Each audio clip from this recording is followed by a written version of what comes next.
Damos gracias al Señor, damos gracias a Dios. Bueno, estamos apenas planteando, hombre, algo que la iglesia no ha podido hacer.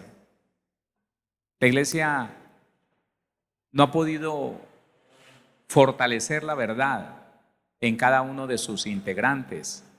La iglesia no ha encontrado la forma de unificarse, como lo dice la Biblia, en un solo pensamiento, en un solo sentir, en un solo espíritu, con un solo Padre, con un solo bautismo. Aunque Efesios capítulo 4 lo dice, no es posible, no ha sido posible que nosotros como iglesia entendamos cuál es el camino.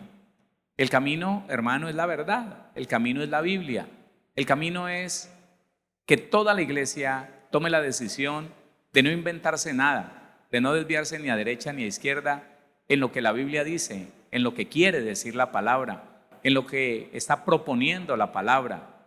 Y la situación ha sido precisamente lo contrario. Cada hombre en su inteligencia dice, no, es que a mí se me reveló algo de la palabra. No, hermano, aquí no hay revelación, aquí debe de haber ese entendimiento.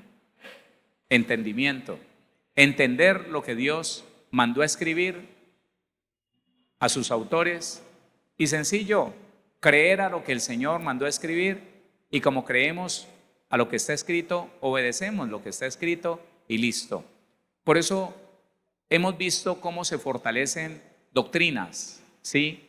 Hemos visto cómo se fortalecen pensamientos, líneas de pensamiento doctrinales, religiones se fortalecen muchísimo. Cuando nosotros vemos las religiones orientales, es impresionante, hermano, la forma en que ellos se entregan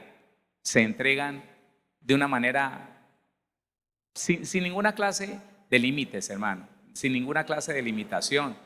El oriental se entrega a su pensamiento, a su doctrina, de una manera total, completamente.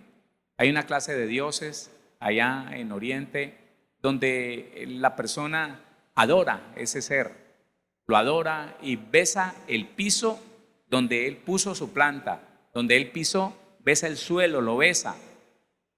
Y se meten en largos ayunos solo para que esa persona, le llaman el gurú, ¿no? El gurú, le permita tocarlo solamente, tocarlo, y son adorados. Y si una persona de esas le dice a alguien, quítese la vida, lo hacen con un gusto impresionante, hermano. Ellos están fortalecidos en una mentira, pero están fortalecidos. El cristiano difícilmente se fortalece en la verdad de Dios. Bueno, nosotros nos estamos fortaleciendo en la verdad de Dios. Hermano, fortificar una mentira es lo que le ha pasado a muchos creyentes. Fortificarse en un engaño, en un deseo del corazón que se convirtió en un anhelo, y la persona rebuscó tanto en la Biblia hasta que encontró por ahí un versículo que no se pudo entender muy bien, y él lo tomó y dijo, ¿sí ve que yo sí puedo hacer esto? Aquí la Biblia dice, y eso quiere decir, y le interpretó de cualquier forma, a su propia conveniencia. Entonces levantó una doctrina que fortalecía su pecado. Y en eso, hermanos, se fueron una cantidad de personas. Cuando usted habla con alguien que se ha aprendido bien la lección de los mentirosos, sí, cuando usted habla con una secta de error, con alguien de la secta de error, ellos se fortalecieron en los versículos bíblicos que soportan esa mentira, según ellos.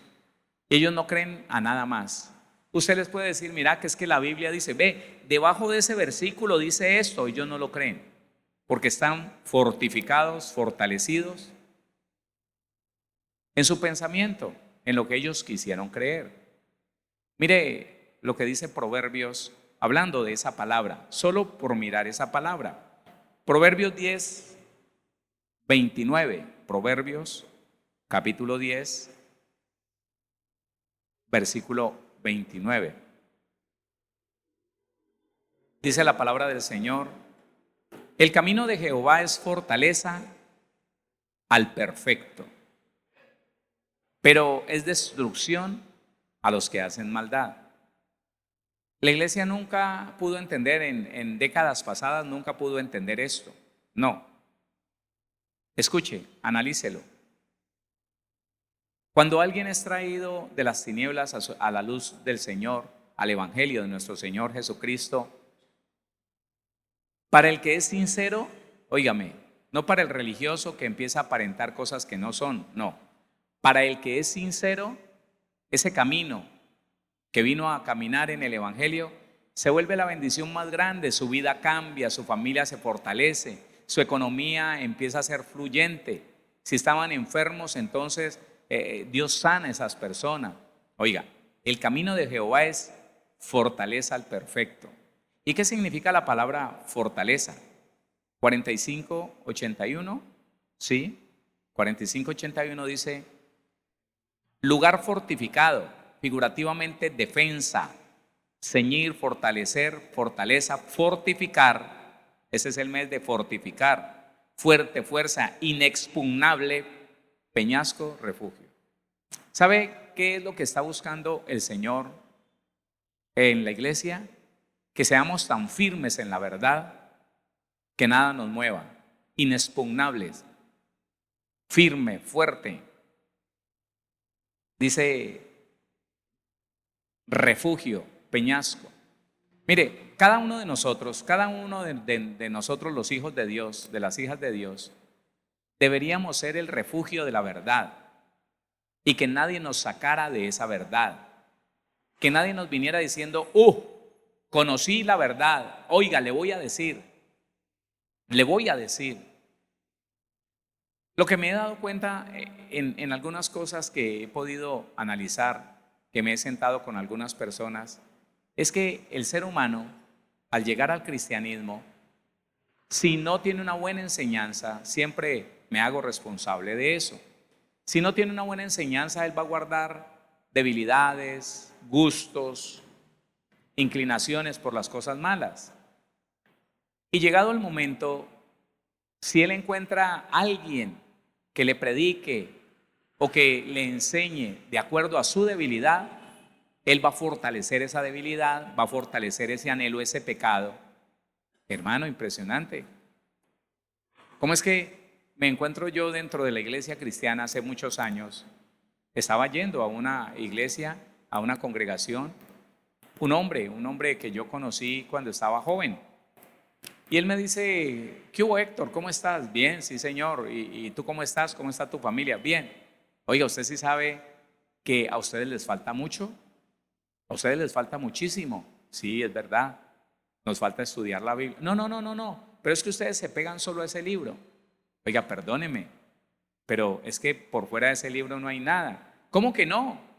Y empieza a decirme que es que un pastor, yo no sé de dónde, le ha enseñado a él algo relacionado con la economía y que él se iba a volver rico. Escúcheme, que él aspiraba en 5 años a estar lleno de dinero a través de su religión, porque no es el evangelio, a través de su religión, que si hacía estas cosas, que si practicaba ciertas cosas, él se iba a enriquecer. Dígame dónde dice la Biblia que el evangelio es para enriquecerse. Que nosotros hagamos el trabajo bien hecho, nos arrepintamos de corazón, que nosotros seamos sinceros delante del Señor y que al Señor le plazca enriquecerlo a usted o enriquecerme a mí es otra cosa, pero que alguien lo vaya a hacer aprovechándose del uno, mintiéndole al otro, robando a alguien. Uy, no, hermano, no. Pero esas son las mentiras que muchas personas se han creído y se fortalecen en eso, se fortalecen en esa mentira. Se fortalecen en algo que es verdad para ellos porque la codicia sigue siendo parte de su naturaleza humana, la codicia. No, hermano, es que a mí no me gustaba el evangelio porque yo veía un poco de pobres. Pues, hermano, gente que no se había arrepentido de corazón. No, pero yo encontré a este hombre y estamos haciendo no sé qué cosas, invirtiendo y vamos a ir y estamos por hacer una gran campaña. Si usted quiere, déjeme ir a su iglesia. Me da 1 hora, yo les explico bien. Ay, hermano. Oiga, si lo veo en la puerta, lo hago sacar. Claro, es que Son personas que se inclinaron por la mentira, decidieron por la mentira y quieren trabajar en la mentira y mirar a ver a quién contaminan con la mentira. En eso no nos podemos fortalecer. No nos podemos fortalecer ni fortificar el pecado. No, nosotros tenemos que fortalecer la verdad de Dios. Solo la verdad de Dios. Entonces, para el que es sincero, el camino de Dios lo fortalece, lo hace firme. El camino de Jehová es fortaleza al perfecto, pero es destrucción. ¿Cuántas veces usted ha visto cristianos de muchos años destruidos? Literalmente. Sí, que es doloroso porque yo parto de un principio. A ellos no les enseñaron bien. Ahora, Dios lo sabe. Si le enseñaron bien y ellos no quisieron aprender la verdad y se fueron tras la mentira, bueno, ese es problema de ellos. Pero nosotros nos hemos dado cuenta que en gran manera no nos han enseñado bien. La Biblia está ahí para aprender, sí. Y usted y yo tenemos compromiso de escudriñar la palabra, de entender la palabra para poder vivir de acuerdo a la voluntad de Dios, para que el camino de Dios sea para usted y para mí bendición, fortaleza. Porque dice, pero destrucción a los que hacen maldad. Espero que usted no haya conocido a nadie que dentro de una iglesia está haciendo lo malo, que está en la iglesia pero está mirando a ver a quién agarra, a quién engaña, a quién le miente, a quién tumba, para que me entienda. Yo, hermano, lo he conocido y me ha parecido tan impresionante que una persona esté en la iglesia para hacer el mal. Yo le decía a alguien allí en la ciudad de Palmira, sentado con él, le decía, no entiendo cómo es que en el mundo no fuiste tan malo, conociste al Señor, tienes 5 años en el Evangelio y ahora tu meta es engañar a todo el que se te ponga por delante. A la mayor cantidad de personas tú quieres engañar. ¿Por qué vienes a la iglesia a hacer lo malo? ¿No sabes que te metiste en el peor problema de todos, que es meterte con un Dios vivo y con la esposa de un Dios vivo? ¿Por qué no te vas a hacer lo malo al mundo? Y le dije esto, hermano, le dije, mire, yo en el mundo hice lo malo, pero cuando entendí la Biblia, entendí la palabra, cuando empecé a entenderla, me di cuenta que Dios me estaba llamando a dejar de hacer lo malo. Si yo todavía quisiera hacer lo malo, en serio, no entraría nunca a una iglesia cristiana, se lo dije allí. Me iría a hacer lo malo donde están los malos, pero venir a tratar de dañar al pueblo de Dios, usted está condenado a una desgracia muy grande. No, pastor, lo que pasa es que hay gente y se descosió con una cantidad de argumentos y de pretextos. El muchacho no duró mucho. El muchacho 2 años después estaba muriendo de un mal muy feo, muy grave, porque se metió mal, porque quiso llegar a la iglesia a hacer lo malo. Yo le digo, hermano, tanto a jóvenes como a adultos, usted vino a la iglesia a mirar quién se deja engañar, a ver quién tiene una debilidad para aprovecharse de ella. No lo haga. Vaya, hermano, que el mundo está lleno de maldad. Con ellos haga la maldad que quiera. Sí. De hecho, una persona alguna vez llegó después de haber estado allí y yo le pregunté, ¿cuál es la intención que usted tiene para venir aquí? ¿Cuál es la intención? Es muy importante que nosotros sepamos con qué intención estamos en el Evangelio. Sí, ¿cuál es la intención? ¿Aparentarle a alguien, aprovecharnos de alguien? No, eso dejémoselo a los impíos, porque el camino de Dios para el malo, hermano, es destrucción, es destrucción. Hermano, nunca, jamás se permita caer en la equivocación de ver a un cristiano de muchos años estancado, mal, en una situación difícil y aceptar que su alma perciba que como que a Dios se le pudo haber pasado por alto la obediencia, la santidad de ese hombre y que ahora no lo está bendiciendo. Nunca piense eso, jamás. Como el gorrión en su vagar y la golondrina en su vuelo, así la maldición nunca vendrá sin causa. Dios no es injusto, jamás. Y el Señor mira algo que usted y yo no podemos mirar, el corazón. ¿Qué cosa mira Dios? El corazón. Entonces no se le olvide esto. El camino de Jehová es fortaleza al perfecto, pero es destrucción a los que hacen maldad. Continuamos entonces estudiando segunda carta de Pedro, capítulo número 1, que es como poner la base, ¿no?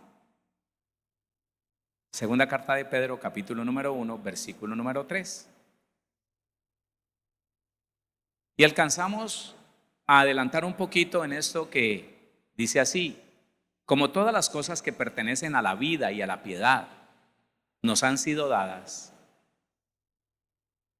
Yo sé que no necesito hacerle un resumen de esto, pero sí permítame, le recuerdo lo que tiene que ver con la vida y con la piedad.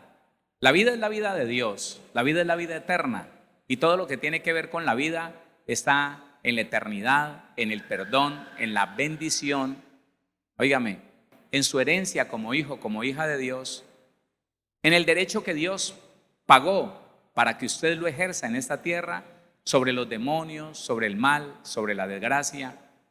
Eso hace parte de la vida eterna que usted y yo recibimos. Eso y muchas cosas más, ¿no? Recuérdelo, eso y muchas cosas más. Todo lo que tiene que ver con el cambio de naturaleza, todo lo que tiene que ver con el cambio de posición. No sea que nosotros en la posición de hijos de Dios estemos en un estado lamentable y tengamos, hermano, en nuestra vida un estado no de hijos, sino de mundanos, que Dios nos guarde. Ahora, la piedad tiene todo que ver con la fe en Cristo Jesús, con la confianza que debemos de tener en Cristo, que nos baste lo que el Señor Jesús dijo, lo que el Señor Jesucristo enseñó, que nos baste, que para nosotros sea suficiente lo que Él dijo. La piedad tiene que ver con el esquema del Evangelio. El esquema del Evangelio dice de esta manera, leámoslo. Primera carta a Timoteo, capítulo 6, versículo 3. Si alguno enseña otra cosa y no se conforma a las sanas palabras de nuestro Señor Jesucristo y a la doctrina que es conforme a la piedad, conforme a la piedad, conforme al esquema del Evangelio. El que se inventa un mandamiento, el que anula un mandamiento, el que dice, no, este mandamiento ya no está vigente, hablando del Evangelio de nuestro Señor Jesús, de los mandamientos muy pequeños, aquel que empieza a decir, no, este ministerio ya no existe, este ministerio ya no funciona, ya no hay sino uno, ya no hay sino dos, ya no hay sino tres, ya no hay sino 4 ministerios. Esa persona se salió del esquema del Evangelio, de la piedad de nuestro Señor Jesucristo. Va mal, se desvió. No tiene la capacidad de pensar como un hijo de Dios. No. Algo o alguien lo engañó y ya está por fuera de la verdad. Todo lo que esa persona fortifique o fortalezca será en la mentira. Y si hablamos un poquito de lo que no hablamos la semana pasada, en cuanto a la piedad, hermano, ¿cuántas personas hay que sin saber por qué, de dónde se sacaron, yo me doy cuenta que no han estudiado suficientemente la Biblia? Hermanos, sin haber estudiado suficientemente lo que es el contexto, el motivo por el cual algunas cosas están escritas y que tienen cierto grado de dificultad y que forman un reto en el entendimiento, en la interpretación, empiezan a decir cosas como que la mujer no puede hablar en las congregaciones, mucho menos servir en ninguna parte. No. Otros, como la mentira es así, la mentira tiene ciertas dimensiones y ciertos tamaños. Otros dicen, no, sí, las mujeres sí pueden cuidar los niños en escuela bíblica. Otros dicen, no, y hasta enseñarlos. Como no es bíblica la enseñanza, no es firme. Ellos sencillamente se apartan de la piedad, del esquema del Evangelio y empiezan a hablar. Otros dicen, no, ya no hay profetas. Los profetas se acabaron. Hermano, no saben entender los textos que encontramos en Lucas 16:16, en Mateo 11:13. Dice que hasta Juan el Bautista fueron la ley y los profetas, pero no está diciendo que los profetas desaparecieron. Está diciendo es que la función del profeta en ese tiempo cambió. Ya los profetas del Antiguo Testamento no tienen la misma función. Ellos, como boca de Dios, llegaron hasta Juan el Bautista. Ahora la boca del Señor, la boca de Dios es Jesucristo, que a través de su Espíritu Santo nos habla, nos enseña. Ahí está la palabra. Y la palabra que el Señor nos ha hablado son espíritu y son vida. ¿Qué fue? Bueno, así que empiezan, otros dicen, no, apóstoles no hay. Y se sacan por allá que Pablo dijo que él era el último apóstol. Pero Pablo mismo dice que aún unas mujeres que caminaron con él lo acompañaron e hicieron una labor apostólica. Imagínense. Y lo que está escrito, hermano, que no tiene quebradero, no tiene forma de ser anulado. Efesios capítulo 4, versículo 11 en adelante, donde dice que mientras que la iglesia esté en esta tierra, mientras que la iglesia no haya sido perfeccionada, estarán vigentes los 5 ministerios. ¿Cuántos?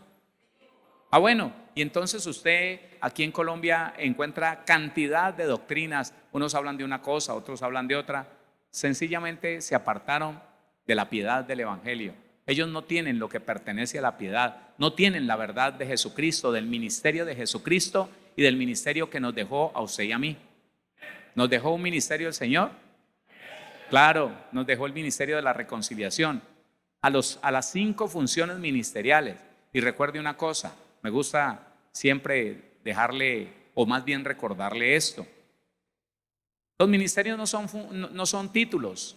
Yo no puedo mañana sacarme un cartelito y poner allí algo que no se está viendo en mí. ¿Entienda?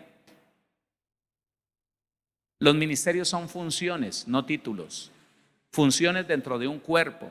Si alguien es nombrado pastor, es porque ya mostró su función de pastor, porque con anterioridad, con anticipación, la persona mostró que ha sido dotado con la función de pastorear almas. El maestro, hermano, se tiene que ver, antes de que usted le llame a un ministro maestro, se tiene que ver, se tiene que mostrar con una profundidad y un entendimiento de la palabra que le dice a usted, esta persona es un maestro y muy posible sea pastor y maestro. Ahora, ¿quién es el profeta? El profeta es aquella persona que está preparando a la iglesia con miras al futuro, con miras a la cena de las bodas del Cordero, que es la entrada a la eternidad. El profeta no está ocupado en decirle a la gente, esto te va a pasar, esto te va a venir, esto te va a suceder, sino es de acuerdo a la Biblia. Ya no es la función del profeta. Y lo he dicho y lo repito, y sé que si vamos a la Biblia nadie me lo puede contradecir. Los profetas hoy en día están distraídos, tratando de ser considerados en la misma función de los profetas del Antiguo Testamento, haciéndose respetar porque son la boca de Dios, porque ellos hablan directamente con Dios y aún haciéndose temer. Hay una gran cantidad de profetas que quieren que se les tenga temor. Que si yo digo que a usted le va a ir mal, le va mal hasta que usted venga y... Puro cuento, hermano. Si Dios te bendijo, ¿quién te puede maldecir? A no ser que nos paremos a maldecir también. Si es que nos maldijeron. No, hermano. Nosotros no somos vencidos de lo malo. Vencemos con el bien, el mal. En esas verdades, escúcheme, en esas verdades que son bíblicas, que son fáciles de entender, usted y yo nos debemos de fortalecer. Debemos fortificar esas verdades en nuestra vida y que nadie venga a cambiarlas, hermano. Nadie.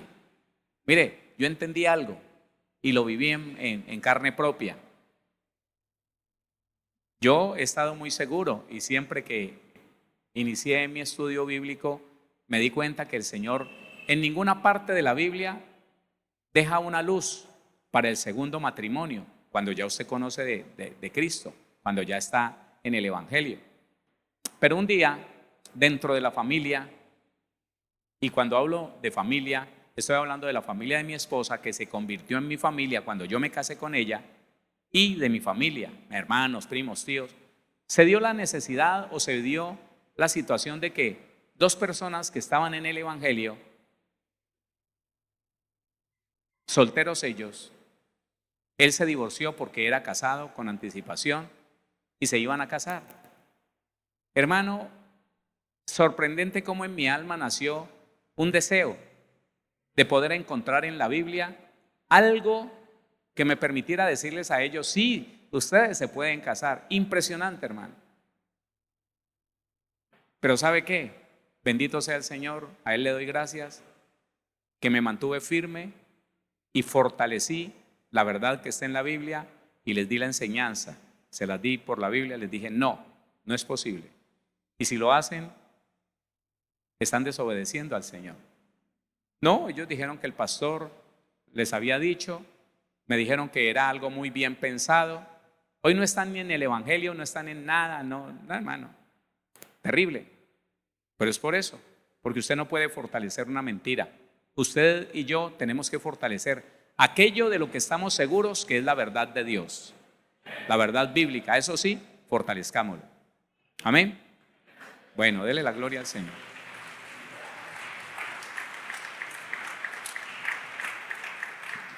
Entonces, segunda carta de Pedro 1:3, como todas las cosas que pertenecen a la vida y a la piedad nos han sido dadas, ¿se las dieron a usted y a mí o no?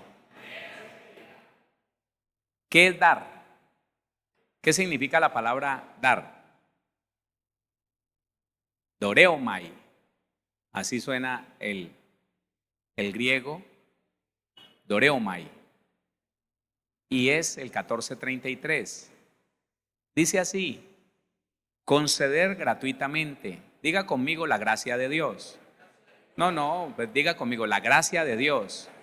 Eso, póngale cuidado. Dice conceder gratuitamente. Todo lo que tiene que ver con la vida y la piedad te fue regalado a ti, me fue regalado a mí.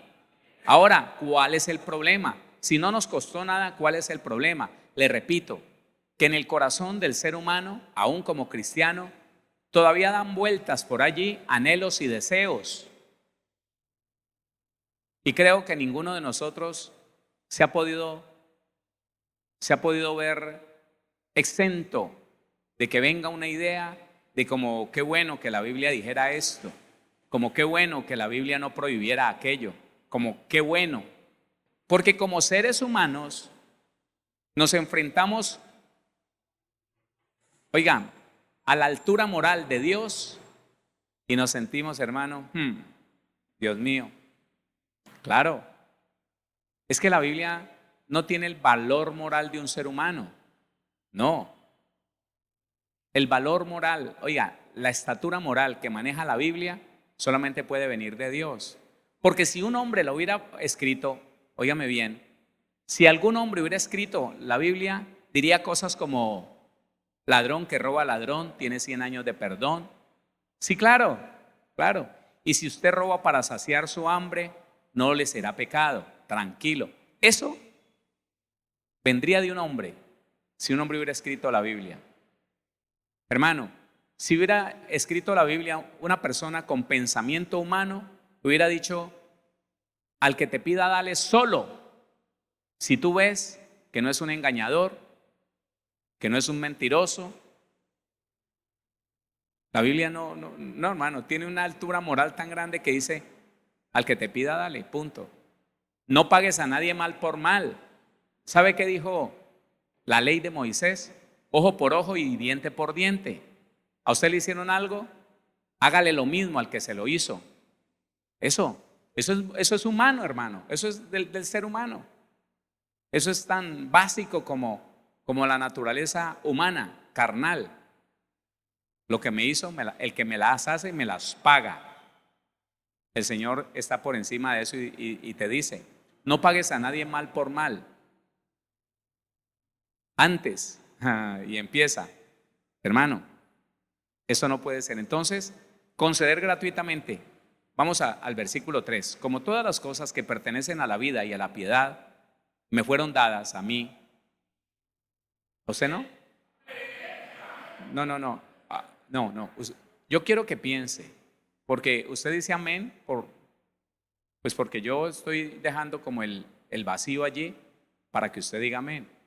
Piense si lo ha entendido, piense si lo cree, piense si usted está viviendo una vida donde puede ver el resultado de la vida eterna, sanidad, libertad, paz, y el resultado de la piedad.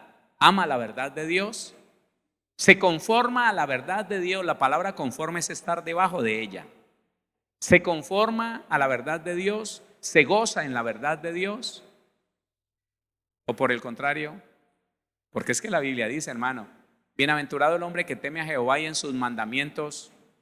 No dice y los cumple, no. Dice y en sus mandamientos se deleita en gran manera. Se deleita en gran manera. Eso no es muy frecuente, porque la iglesia no se le enseñó a vivir en esa plenitud de la ley de Dios, ¿no? Pues toca obedecer, hermano, porque es que toca obedecer. Escuche, aquí en esta parte le propongo que analice esto. Hay dos formas de vivir la vida cristiana.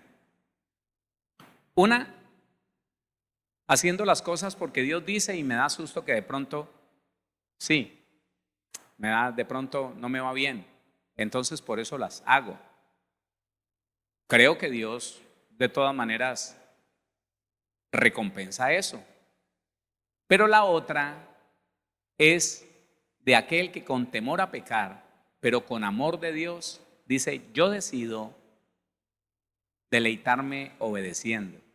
¿Sabe que a mí me deja cabezón? A mí me patinan los piñones del cerebro cuando leo Salmo 119, porque el Salmo 119 lo escribió una persona que no tenía el Espíritu Santo dentro.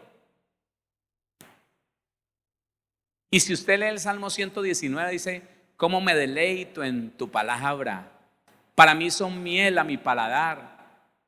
Lámpara es a mis pies tu palabra, lumbrera a mi camino. En ella me deleito de día y de noche. Cómo me agrado de tu palabra. Guarda mi corazón para no pecar.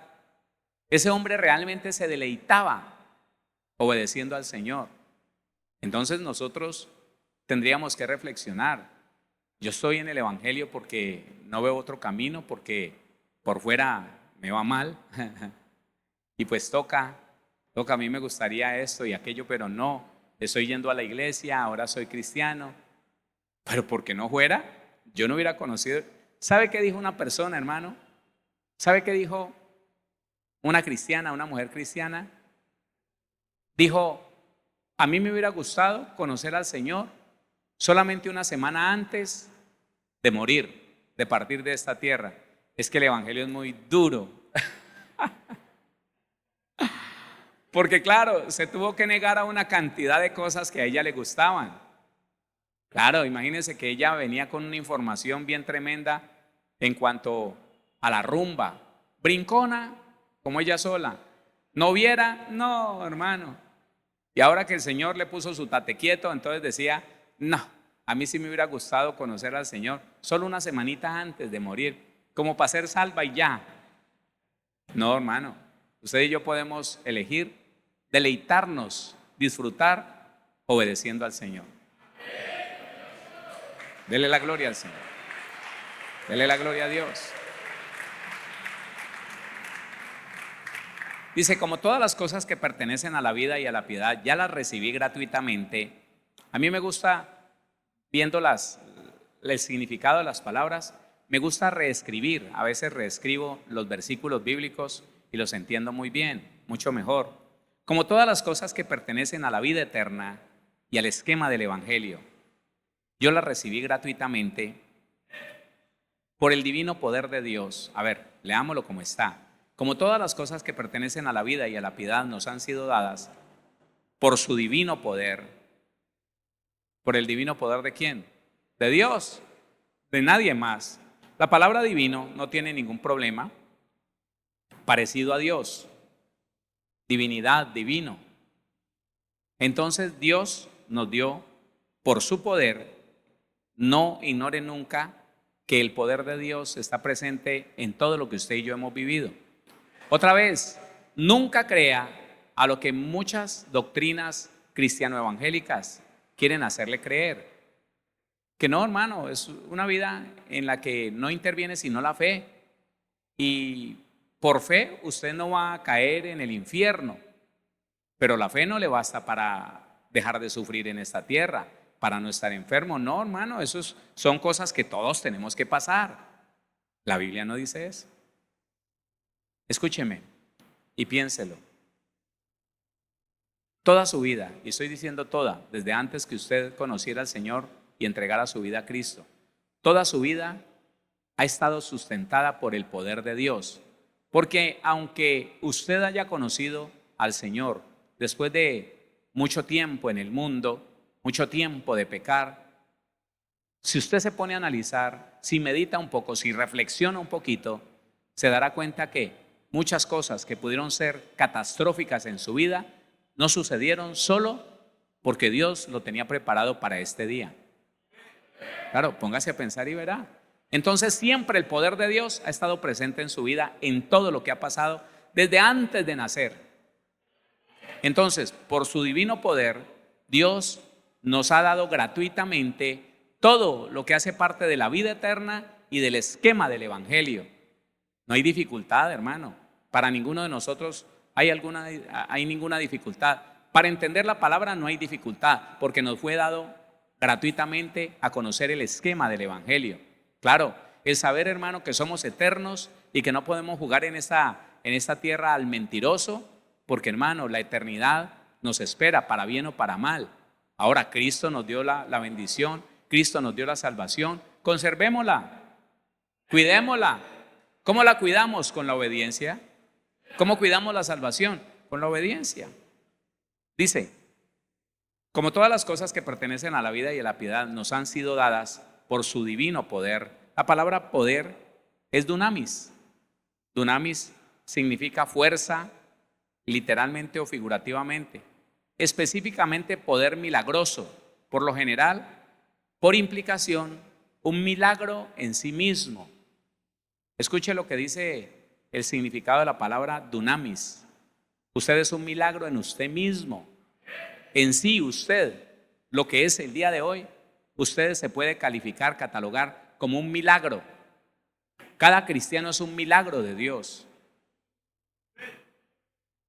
Trate de entenderlo porque así es.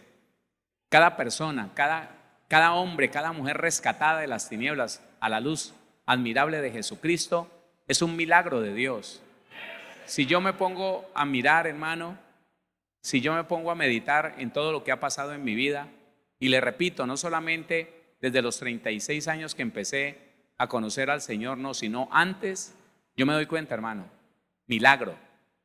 Yo en sí mismo soy un milagro de Dios, porque si no, ¿quién sabe dónde estaba? ¿Quién sabe dónde estaba, hermano? ¿De dónde podría nacer en un hombre con una herencia tan fuerte con relación a la promiscuidad? ¿De dónde podría nacer tener miedo de enredarme con mujeres? Hermano, eso no se conocía. En mi familia eso no se conocía. Si usted me pregunta por el resto de mis hermanos, hermano, mujeres, hijos. Y a mí me daba miedo enredarme con mujeres de la calle, hermano. Me daba miedo. Eso no lo hizo sino el Señor. Y así una cantidad de cosas que yo digo, yo en sí mismo soy un milagro para la gloria de Dios. Dice, por su divino poder. Por implicación, un milagro en sí mismo. Listo. Mediante. Póngale cuidado a esto. Y aquí voy a aprovechar para enseñarle algo. Como todas las cosas que pertenecen a la vida y a la piedad nos han sido dadas por su divino poder, mediante el conocimiento. Esta palabra mediante, yo creo que sí la puse allí. Sí, mediante. 12:23, mediante. ¿Qué significa la palabra mediante? Denotando el canal de un acto. Oiga, mediante es denotando el canal de un acto. Mediante. En aplicaciones muy amplias. Local, causal u ocasional. Pasar, atravesar, causa, conducto, en composición retiene el mismo sentido general. Póngale cuidado a esto. La palabra mediante es como un canal, es como un medio a través de él. Ese es, mediante el conocimiento. Ya vamos a estudiar el conocimiento. Lo que quiero es que medite esto. Si la palabra mediante es un canal, es algo que une dos cosas. A ver, si usted me puede entender esto, va a ser una bendición. Yo quiero llevar agua. Tengo, no sé, un tanque de agua de 5,000 litros. Resulta que a 100 metros tengo una necesidad de usar agua, no sé, para un reguío, para lavar algo, para lavar una casa. Hermano, pero tengo esa cantidad de agua aquí. Si yo tomo un tubo y acoplándolo tal vez a una salida que tenga el tanque, si yo conecto ese tubo y a través de ese tubo llevo esos 100 metros el agua, ¿cómo pude yo llegar de aquí hasta donde la necesito? ¿Mediante qué? Mediante el tubo. El tubo se convirtió en el mediante, y no pensemos en el mediador. El mediador es el que intercede. No. Estamos hablando de un instrumento que une dos cosas y que hace posible, óigame, un canal, y que hace posible que lo que está aquí pueda estar allá. Esa es la palabra mediante, eso significa mediante. En nuestra cultura, y esto es un valor agregado de la enseñanza, en nuestra cultura hemos usado mucho la palabra mediante a Dios, Dios mediante. Y todavía escucho muchos cristianos diciendo, no, mediante al Señor mañana. ¿Cómo así? ¿El Señor es un canal que te va a unir con alguien más? No, el Señor es el dueño de la bendición. El Señor es el dueño de todo lo que pueda ser importante para tu vida. No es mediante, no es que el Señor entonces se vuelva un canal para que usted haga lo que está buscando hacer. No, en Él o se hace o no se hace. Y la persona habla mucho de, no, mediante al Señor yo voy a ir mediante. Santiago no dice que si vamos a hacer algo, digamos mediante a Dios. No. Santiago dice, si es voluntad del Señor, haremos esto o aquello. Si es voluntad de Dios. Entonces, si alguno de ustedes o de las personas que están escuchándonos a través de cualquier medio de comunicación, identifica que en su cultura la palabra mediante ha estado y está presente cuando dice, mediante al Señor yo mañana voy, mediante a Dios, perdóneme, analice si está aplicando mal esa palabra, porque Dios no es un mediador, oiga, Dios no es un canal, Dios no es un instrumento, Él es el que hace las cosas, Él es el que estableció las cosas, Él es el más importante de todos, no es un canal que lleva o que transporta una cosa a otra parte, no, Él es el todopoderoso, amén. Es como cuando usted diga, y me conecté, como cuando alguien dice, ojalá. ¿Qué significa? Está deseando que eso suceda, pero la palabra ojalá es una exclamación oriental, ojalá. No diga así, diga, qué bueno que el Señor permitiera esto. ¿Qué pasó? Dígalo directamente, qué bueno que el Señor permitiera esto, ¿sí? Qué bueno que fuera voluntad de Dios que yo alcanzara esta bendición. Cambie esas palabras, ojalá. Bueno, entonces dice, como todas las cosas que pertenecen a la vida y a la piedad nos han sido dadas por su divino poder, mediante el conocimiento, el canal para haber recibido esas cosas es el conocimiento. ¿Conocimiento de quién? La palabra conocimiento, 19:22. Reconocimiento, es decir, por implicación, pleno discernimiento. Reconocimiento, ciencia, conocer, conocimiento. Oiga, mediante el conocimiento de Dios, usted puede llegar a enterarse de que usted es un hijo de Dios, de que a usted le pertenece todo lo mejor de Dios, que le pertenece el poder sobre los demonios, que le pertenece la calidad de hijo o de hija, pero que también se está esperando de usted y de mí que permanezcamos siempre en santidad, buscando obedecer al Señor. Solo a través del conocimiento usted puede tener una fe enfocada realmente en Cristo, no en un pensamiento, no en una palabra de hombre. Y es el conocimiento de Dios el que usted y yo tenemos que adquirir. Entonces mañana seguimos ampliando este punto para que, mire, cuando lleguemos al punto donde viene el fortalecer, el fortificar, que una cosa con otra, usted va a tener claro de lo que está hablando el Señor.